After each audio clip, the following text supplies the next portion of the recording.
নমস্কার বন্ধুরা, আমি শাশুড়ির রান্নাঘর থেকে এসেছি। আজকে মিষ্টির রস ফেলে না দিয়ে আপনাদেরকে মুড়ির মোয়া করে দেখাবো। আপনারা দেখতে থাকুন। আমি মিষ্টির রস নিয়েছি। মিষ্টির রসগুলো একটু চেলে নেব ছাঁকনির সাহায্যে। এবার চেলে নিয়েছি। এবার উনুনে বসিয়ে আমি জাল করে দেব।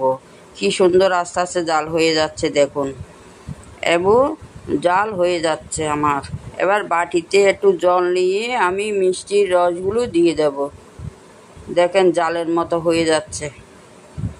এবার আমি মুড়িগুলো ঢেলে দেব। আমার ডালা হয়ে গেছে। এবার আমি একটু নেড়ে দেব। এবার হাতে একটু সরষের তেল মেখে নেব। এবার আমি মুড়ির মোয়া করে নিচ্ছি। আপনারা দেখতে থাকুন। আমার মুড়ির মোয়া হয়ে গেছে। আপনাদের যদি ভালো লাগে